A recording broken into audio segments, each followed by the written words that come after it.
Thank you all for braving the chill for a community conversation tonight here in Westford.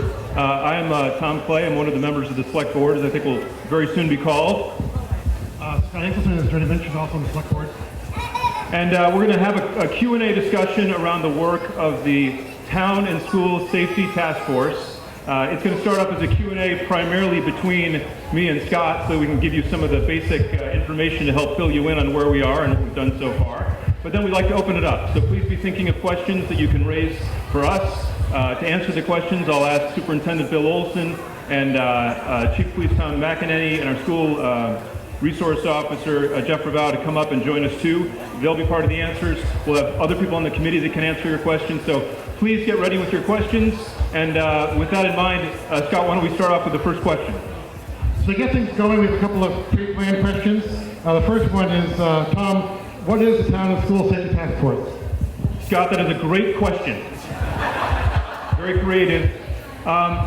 First, I want to start off by saying that there has been a lot of work for a long time been done in the town of Westford on the topic of safety for our students, safety for our seniors, safety in the preschool, safety in our town offices. So we're building on a foundation of some great stuff that's been going on all along. You may recall last year we actually had Chief McEnany and Superintendent Olson give an update on some of the things we've already been doing. I won't repeat that tonight, but there's been a lot of activity overall. So what is this task force?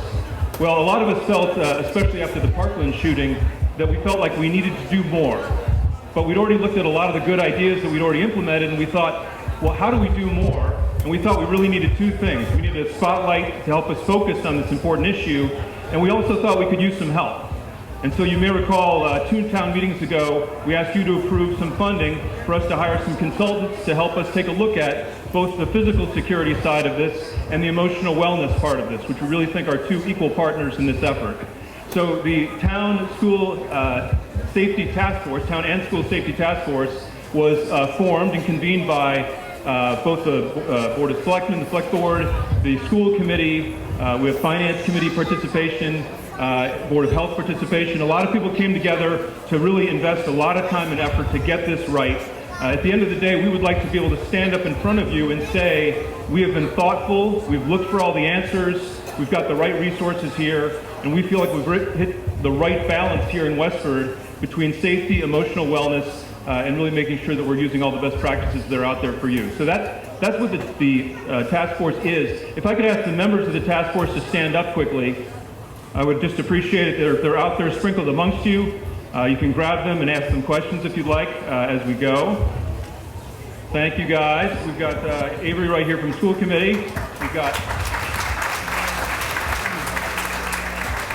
I'm really glad you applauded right there, because in my speaking notes it says pause for spontaneous applause. So I'm not sure what I would have done if you hadn't applauded. So that is the school Town and School Safety Task Force, and that's what our mission is. But to dig a little bit deeper, Scott, why now? I mean, what specifically are the risks that are changing, or the factors that are changing that make us really want to put more resource on this today?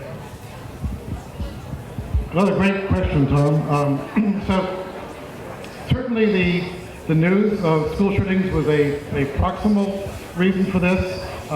We've now seen 2 weeks ago a town shooting in Virginia Beach, which reinforces our notion that it's a school issue, also a town issue. There's a great study done every year by our school committee asking our students about certain risk behaviors. I would encourage you to take a look at that. I think it was March school committee meeting that was raised. Questions like smoking and vaping and texting while driving, but also questions like, have you done any self-harm in the past 12 months? 15% said yes. Have you ever taken a day off from school because you didn't feel safe? 8% said yes. So, the part of our school population has sort of driven this notion that it's not just arbitrary events around the country that we should be concerned with. It's actually behavior right in town that we want to try to take the direction to prevent and improve. So with that, Tom, why security and emotional wellness? Why together? It's another great question, Scott. I do want to get to that, but first, I don't know if all of you fully registered some of the appalling statistics that Scott just mentioned. They passed by me without me registering, but one of the things he mentioned is that 4% of people at Westford Academy in the past year identified themselves as having thoughts of self-harm, and 1% has actually attempted to commit suicide. So in a school that has 1,700 people in it, that means we've had at least 17 students that have gotten to that point where they really need some help. So this effort really needs to consider both physical safety and emotional wellness, because when we look at what the real sources of risk are to our students and to the people in the town, school shootings are at a record high. That's a terrifying thought. We want to be careful about that. Every single day, our teams in the schools are looking at avoiding things. We actually had a student recently that had a loaded gun in his closet. A trusted adult was found. One of his friends told him that. We were able to get someone in there to intervene and take care of that. There's a lot of prevention that's happening all the time. But the biggest risk to our students is self-harm. And so we want to be extremely conscious of that. So we really believe that both of these things go together. We need an environment with good emotional support, with trusted adults present, so that people can go and report if they believe one of their friends is at risk, and we'll have a good way to engage with those folks and make sure we get them the right help. And we also need the physical security side. It's really important that we do that. Now I have a question for you, Scott. I'm going to have to cheat and look at it. So Scott, we've been at this for a while. This was impaneled almost a year ago. We're now through one of the studies. What have we learned so far from the work done? Well, one of the key, the good news is we actually do a lot of things right in Westford. Guideposts have a lot of praise for things we do. All of our schools have got action plans. They can be improved, but they all have action plans. They singled out our SRO, Mr. Pavel, as saying great student relationships, very trusted, accessible. So we're doing a lot of things right, in both with our people and with our processes. However, you can always improve, and so we have a very thick report, which we will only be sharing with a very few people, because of course it does tell where our shortcomings arise. But it gives us very detailed recommendations by building, which we can then share with the school principal or librarian, town manager, the person responsible for that building, to recommend policy changes to make the building safer for employees and the public. We also got detailed recommendations on physical assets of those buildings. What can we do to make them better or to keep the bad person out? We have got recommendations on addressing emergency management. So if something does go wrong, what's the best practice to ameliorate that, or and if it's really bad, what do you bring in for other resources to address it? So improving our action plans. Also recommendations for addressing our building access management. So when you walk into a school in particular, what is done for a background check, make sure that you should or should not be there. Nothing prevents a trusted individual from being great one day, and next day they have a restraining order against them, and the poor person at the desk doesn't know it. So what do you put in place for controls to make sure that you address those issues? And finally, recommendations for school resource officers. How many should we have? What should their role be? Those are all in the report. Those are all being reviewed, and we've already got action committees working every school, every building under Jody and Superintendent Olson to make sure that we actually take action to make these things make a difference. Thanks. I just want to mention that this side, I think, can hear pretty well. It seems pretty quiet over here. Maybe the folks near the door, if you guys can just keep it down a little bit, I want to make sure everybody can hear. We really, we really need your input. This is an important issue, so thanks. So given where we are with recommendations, what else do we need to get for more data, Tom? So we're about to kick off the emotional wellness part. As Scott mentioned, we had a consultant that helped us focus on physical security, developed amazing checklists for us to follow.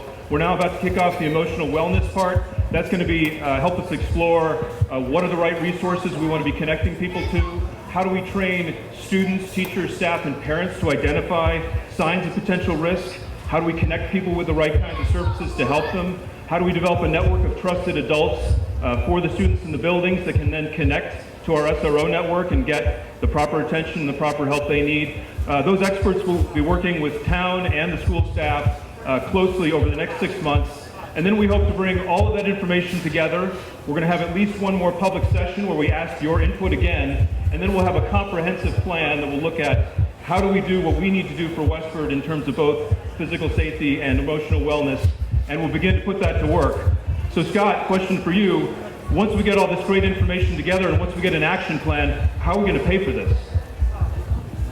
That is a good question. So, do you all know Dan O'Donnell, our budget director? So Dan shakes the money tree and we pay for all of it. There are three broad categories of actions. One is improving policy. How do you make sure who goes in should be in? How do you track when they leave? How do you take care of problem students? All kinds of issues that, or staff.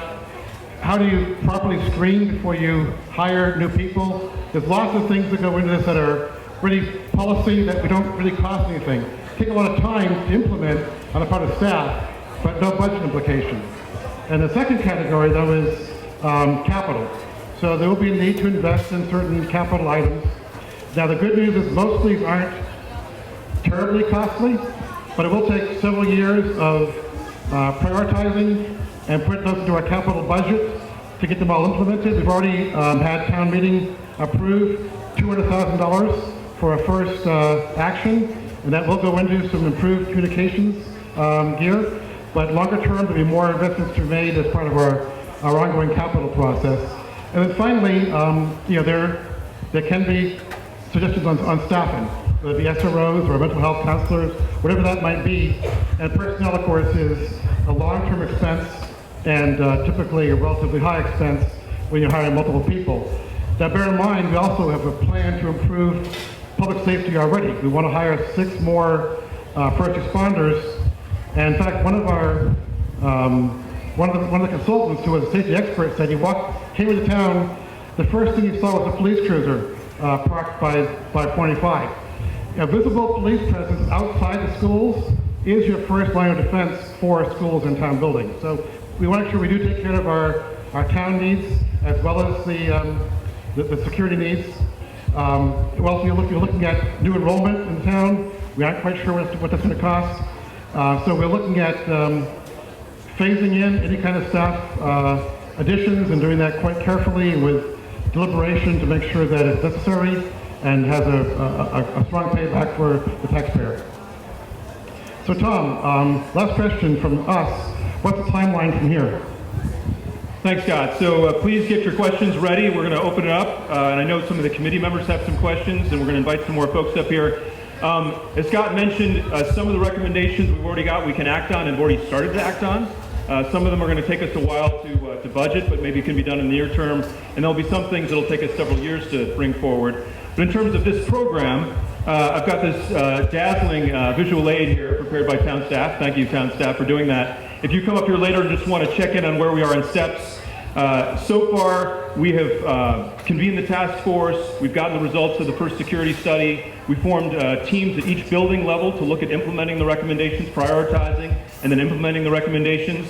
We've allocated $200,000 of capital for near-term needs. We now have a recommendation for that first use of capital, so we're going to begin to put that money to work to assist in school safety right away. We are going to get the wellness study awarded, kicked off, and then completed over the next 6 months.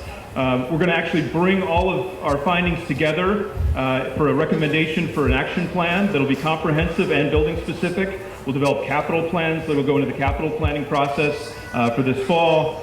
We're going to continue to look for public input, so we will have at least one public session before we finalize the report to get more input from you about your concerns and interests.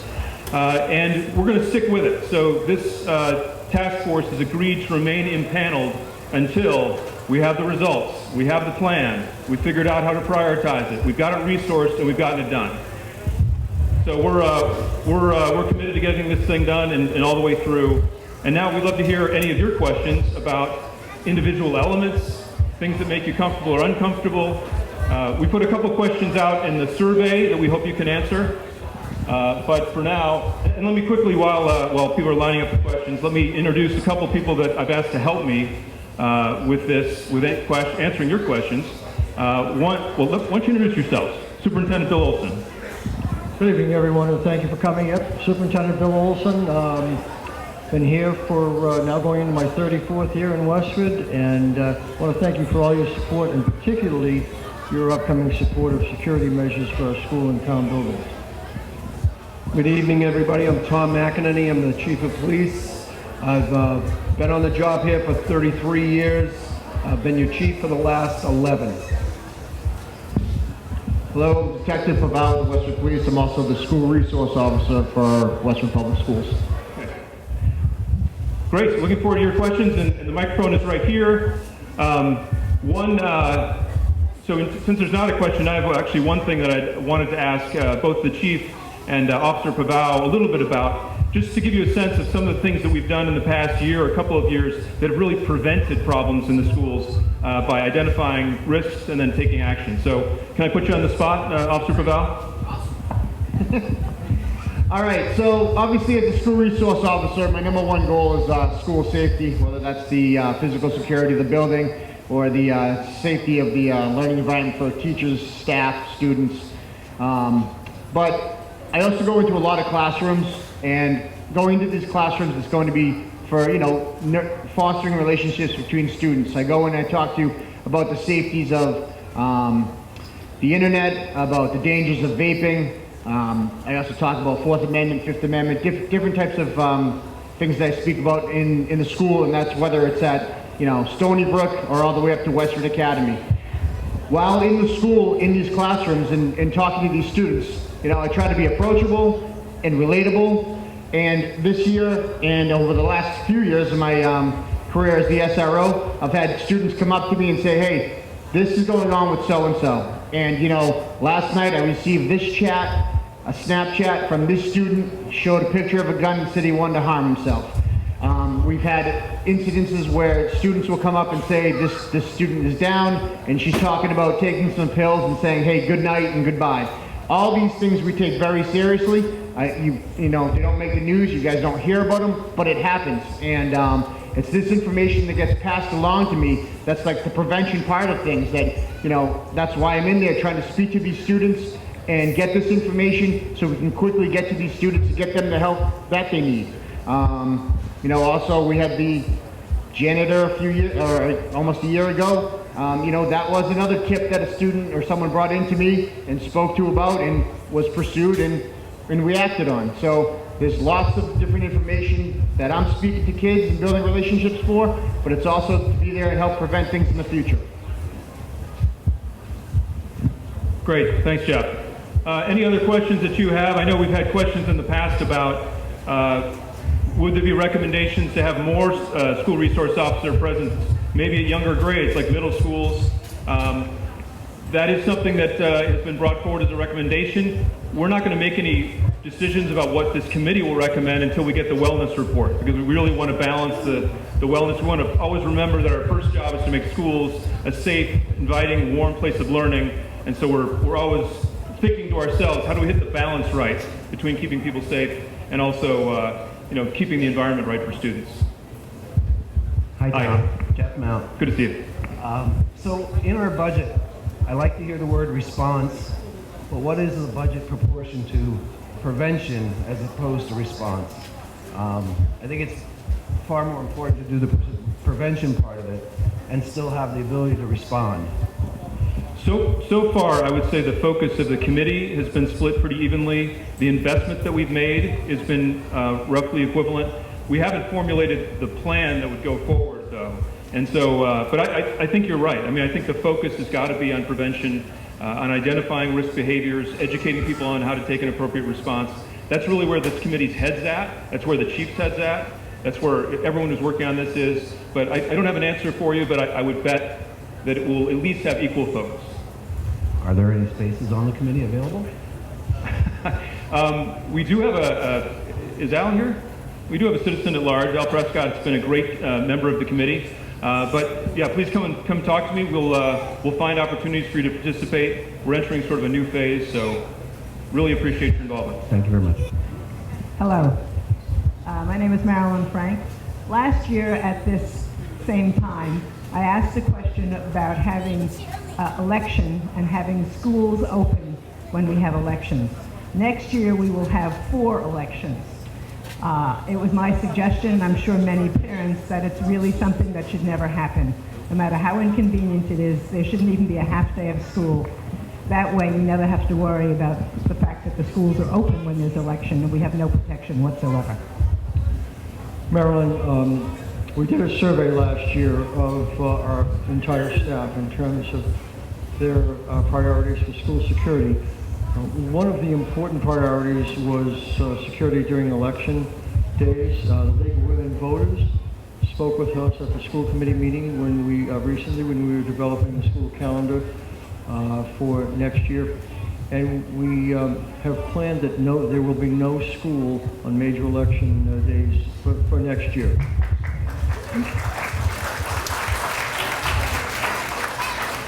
Bill, I heard you say major elections. I'm thinking, does that include like a local election? For instance, we only had about 5.5% of the population come out for the local election, which didn't have very much in the way of contests.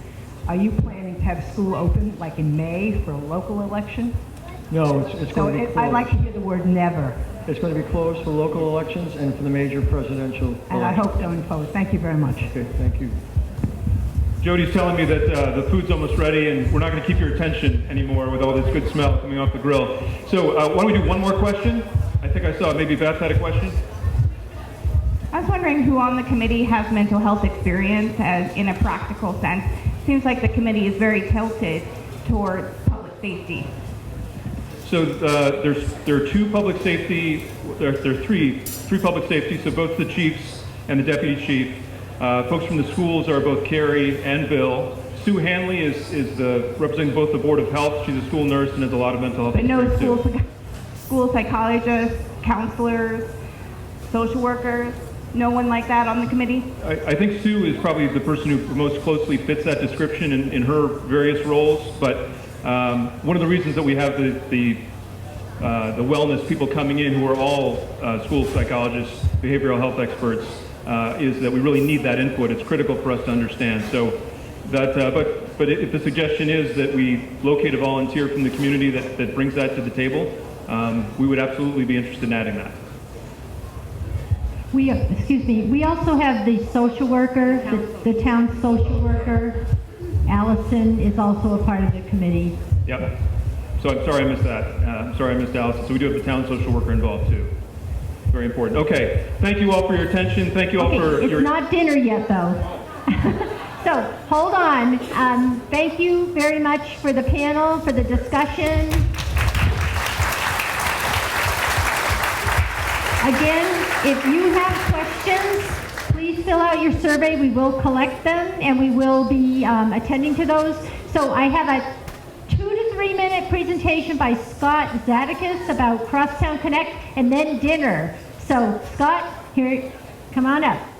Hi everybody, I'll keep this short. I know I'm the last one between you and dinner, but I just wanted to talk about Crosstown Connect. I don't think many of you have probably heard of us, but we are a local transportation management association, and we work with the businesses and the town, as well as several other towns in the area, creating better linkages for transportation. And what I'm here promoting right now is the shuttle that runs from Littleton train station and up Route 110 and ends at Juniper Networks. I just want to make everyone aware of it, and the fact that you can also park at 2 different park-in rides and take the shuttle to the train station. So using that service, you can actually connect with the Lowell route that goes up to Lowell, and you can also connect with the Littleton train station to get into Boston. And park-in rides are located at Juniper Networks and IBM in Littleton.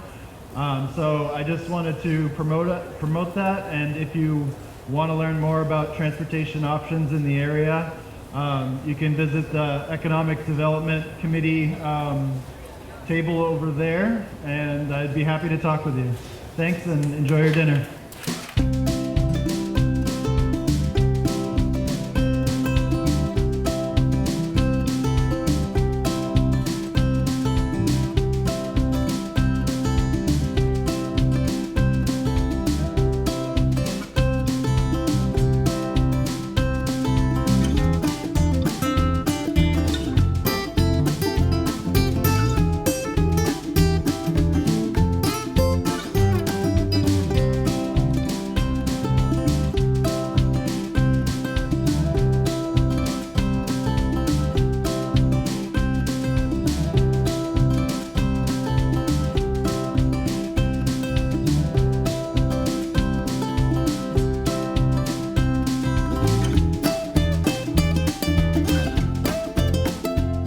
I'm going to speak loud enough for everyone to hear, and you just go ahead and chomp. I'm here to give you the good news that it's no longer going to rain in the town of Westford ever again. Big round of applause. How about that? That is my personal solution to stormwater management in the town of Westford. No more rain. Unfortunately, we can't do that, so instead we have to manage the rain that we know that we're going to get, and we believe we're going to be getting in increasing amounts in the future, so we have to be able to manage that stormwater wisely. We have partners in that association with both state and federal governments, specifically those who are empowered by Congress to manage pollution in the U.S. That's the Environmental Protection Agency, or the U.S. EPA. And the EPA, in response to a Civil Rights Act of Congress back in the 1972, called the Clean Water Act, most of the more experienced, and by experienced I mean older people here, will recognize that from commercials you saw when you were younger. It was an Indian that was paddling a canoe in all those polluted waters, and eventually it ended with a tear coming down his face. In fact, if you Google crying Indian, that's the first thing that will come up in the search. And that campaign began what we were trying to do here in the U.S., which was to stop pollution that had reached a level where the Cuyahoga River was catching on fire on a regular basis in Ohio. And then someone said, maybe that's not a good thing. Perhaps we should do something to stop that. And they passed the Clean Water Act. All of that to say that the Clean Water Act came to us here in 2019 in the form of a permit. So the EPA has told the town of Westford, like other urbanized communities all across the country, that you need to have a permit in order to discharge stormwater to waters of the U.S., like rivers, lakes, ponds, and streams. And in order to get that permit, the town of Westford had to do 6 things, 6 minimum control measures that were very important. And this all started in 2003. So while you were going on your life living quite happily, not even knowing what stormwater was, we behind the scenes were doing 6 things, namely public education, public involvement, which you'll have an opportunity to do later on by asking questions.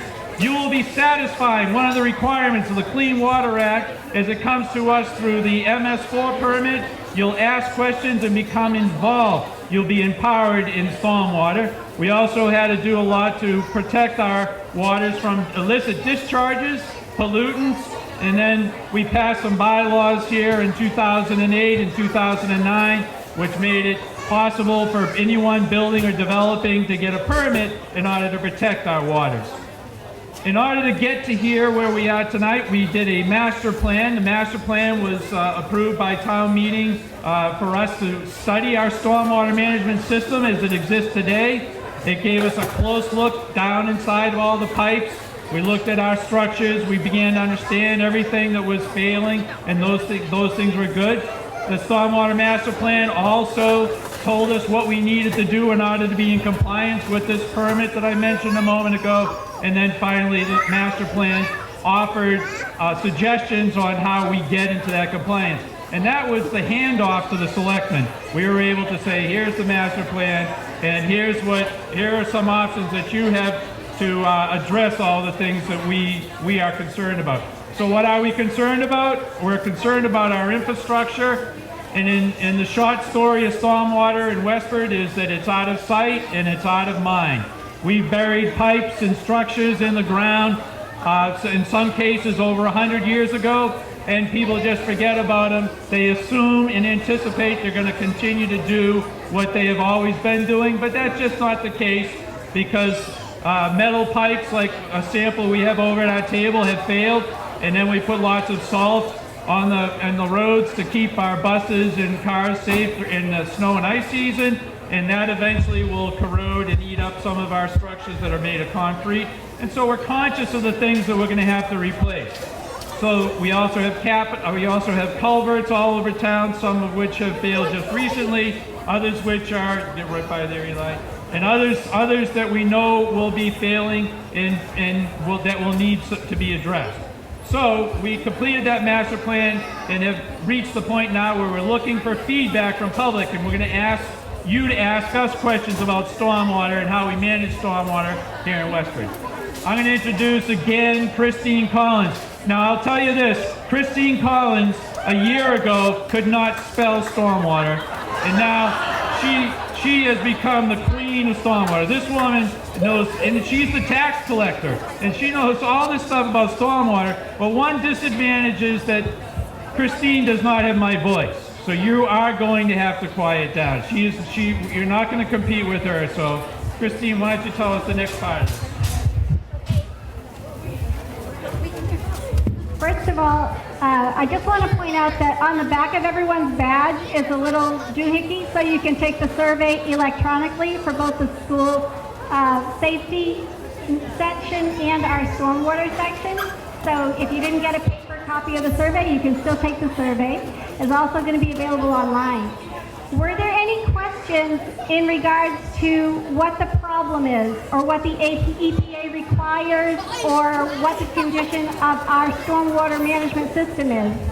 The next thing we wanted to talk about was the funding option.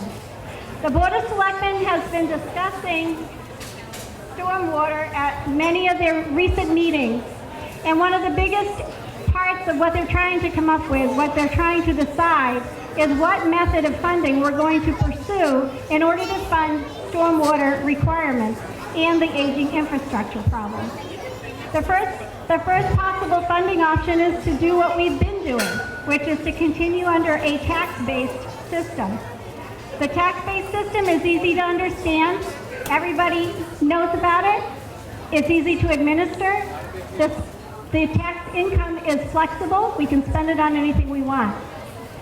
However, if we continue to fund stormwater at the rate that we think we're going to need, which is about $1 million additional a year, it's going to result in either budget cuts, service cuts, or overrides, capital exclusions, or debt exclusions.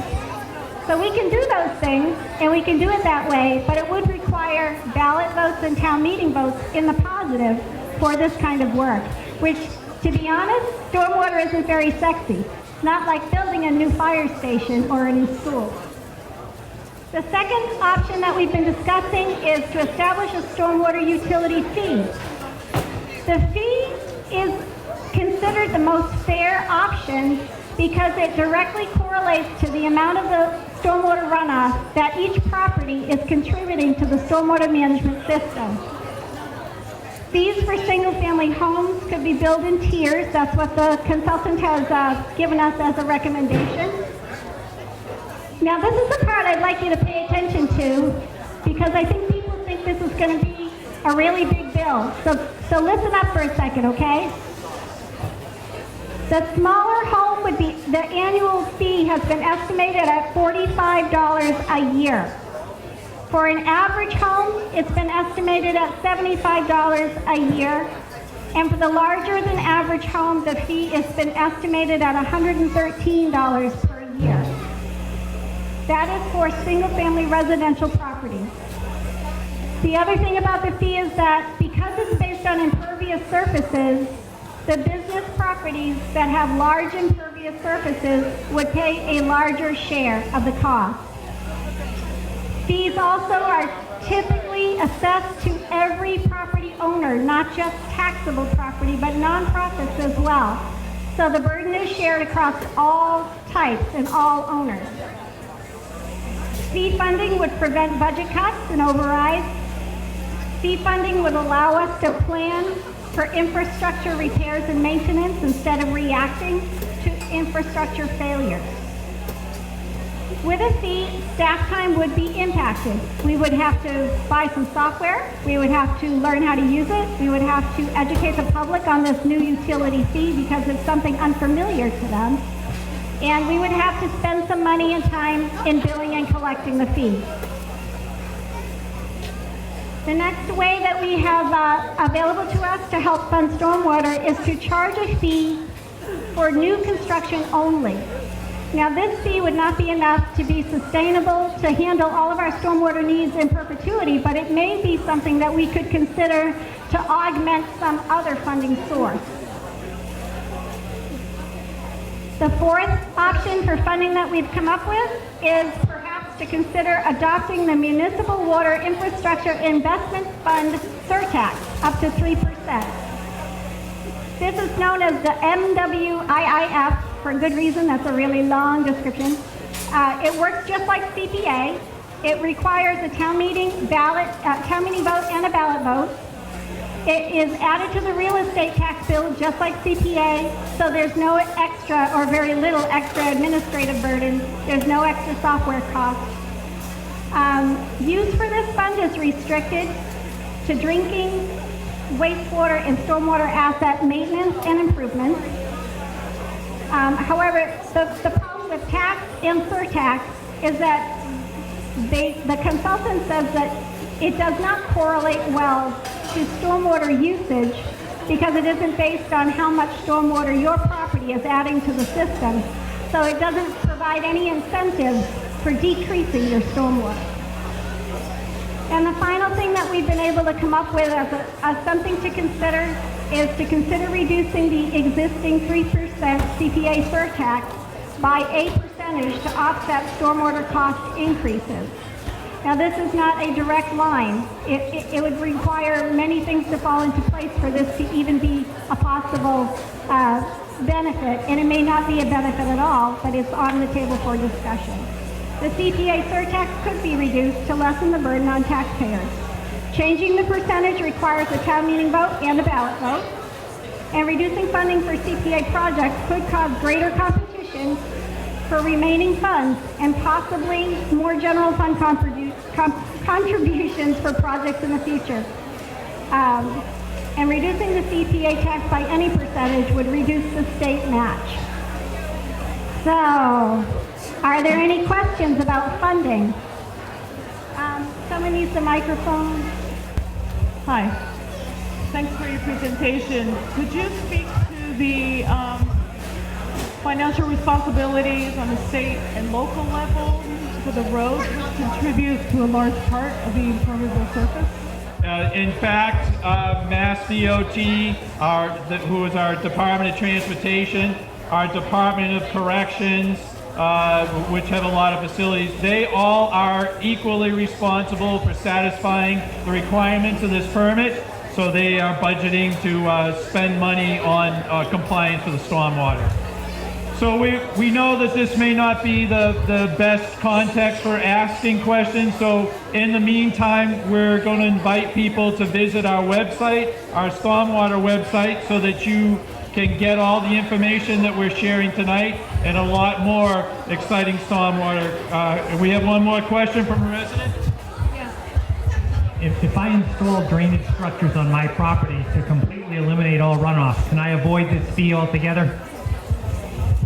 The question is, could a resident install stormwater structures to eliminate all runoff on their property and be exempt from the fee? And the answer that our consultants and that we've been learning from other communities around the state is that that is not possible to reach a level where you are making your water drinkable again while it's even on your property. And we remember that this is a Commonwealth of Massachusetts, and we're a part of that Commonwealth as well. That means that we have structures all over town, and when we break a culvert on Main Street, we don't just charge the Main Street residents for that. That comes from the whole tax base.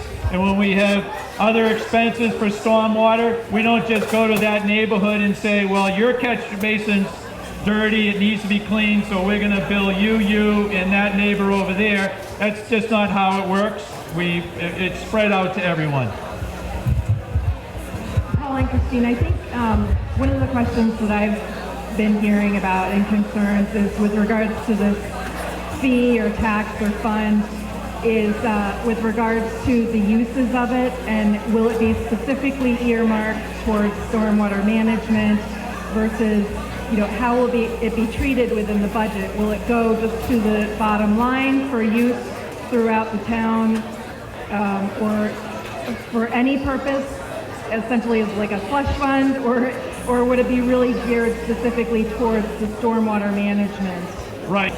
I will say the selectmen have strictly forbidden us to establish slush funds in Westford. It's, you know, they're your selectmen, you elected them, So as far as the money that we take in, I think that part of the answer will depend upon the funding method that we decide to use. Also, the accounting method that we decide to use. At town meeting, we were asking voters to allow us to establish an enterprise fund. And part of the reason that we wanted the enterprise fund is because that would be a place where no matter where the funding came from, that money would be isolated in the enterprise fund, and everyone could see that this increased money was going into the fund and being spent only on stormwater purposes. So I think that as time goes on and the funding method is determined, the next thing would be probably to go back to town meeting again and ask for an enterprise fund. And I think that if people understand better what this whole topic is about, I don't think that that's such a hard sell. So that will be something that's really important as town residents for us to consider going forward. Correct. Right? Correct. Thank you. Thank you. Thanks for the question. So my question is related to the town meeting. I thought we voted at town meeting to have it remain as part of our tax base as opposed to changing to a fee system. Am I incorrect? I thought that's what we had voted on at town meeting. So her question was that she thought that at town meeting we were voting not to enter into a fee but to keep it in the tax base. But that is not what we were trying to do at town meeting.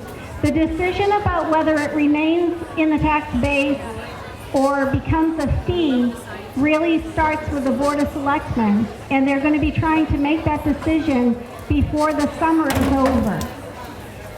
At town meeting, we were trying to establish an enterprise fund so that whatever the decision was, we would have a place to put that money that was transparent and people could monitor it. Any other questions on the funding method? While you're thinking of your next more intriguing questions to try and stump the town staff, I want to tell you that on our tables, a table set up over here on this side of the tent, there's a pamphlet here that is very helpful information about what you can do as a resident. Simple things, everything from how to handle your hazardous waste when you're doing repairs and constructions, your lawn treatments, washing your car, all the different things that you can do. There's quite a bit of helpful things that you can do to help protect our natural resources available at our table. You can take this home with you and find different ways of things that you can do to help us. Let's pay attention. We're going to move on to some discussion about the budget and what we have done to make projections on how we could spend the money that we're asking to raise. So town staff, after town meeting, it became apparent that we needed to put some particulars behind the stormwater master plan numbers. So we began to meet, myself, the town engineer, the assistant town engineer, the water superintendent, the highway surveyor, the finance director, and probably others I can't think of right now. And we began to meet to go through the stormwater master plan and look at the particular areas of concern that were identified in the master plans and actually put some numbers to these things. Also to look at the compliance changes from the 2003 permit to the 2018 permit. As I've heard Paul say before, there were about 36 things we had to comply with in 2003, and in 2018 there are over 200 things that we have to comply with. So we looked at all of the compliance, we looked at the actual infrastructure improvements and areas of concern. We put numbers to those that were as close to real as we could manage estimating, and we created a budget.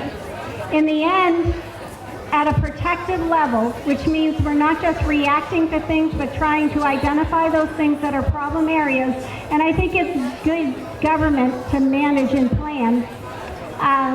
we found that we did a 3-year projection, we averaged it out, and it came out to $1,020,000 a year that we would need to not only stay in compliance, but also to begin to address the infrastructure issues that we have.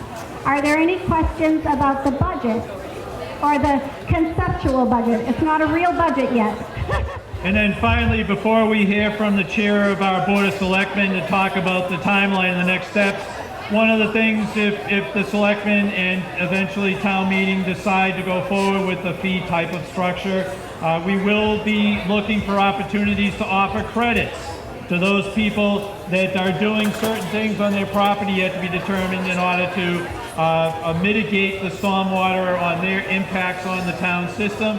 So we are looking at opportunities to offer credits, even if there were a fee in certain cases, certain scenarios that we're proposing. And I think we have a question. Thank you.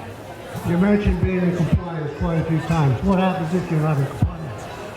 The question was, what if we just decide as a town not to do anything in order to be in compliance with the permit? That's a question that I can't answer, not being with the EPA, who has jurisdiction in Massachusetts over the stormwater compliance. But I can tell you, since 2003, what they have done is they've gone to communities that have done nothing, and they've imposed fines. But more importantly, they've brought consent orders upon the town, so the town has to do, by order of the court, what they were supposed to do in the first place, and then on top of that, they've been fined. I can't tell you what's going to happen going forward in the future, but I've heard nothing in my circles that would suggest they're going to do anything less than that. And that would be called undesirable. So let's give our attention to Elizabeth Almeida, the chair of our Board of Selectmen, to talk about the timeline. Thank you, Paul. Thank you, Christine. I'd like to first say thank you to all the town staff members who have made this evening a success. It's been wonderful to see so many community members out.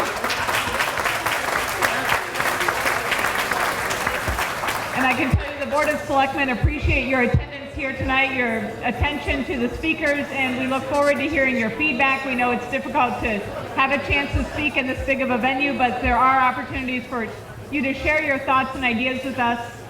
You can get a hold of us online, you can call us and get in touch those ways.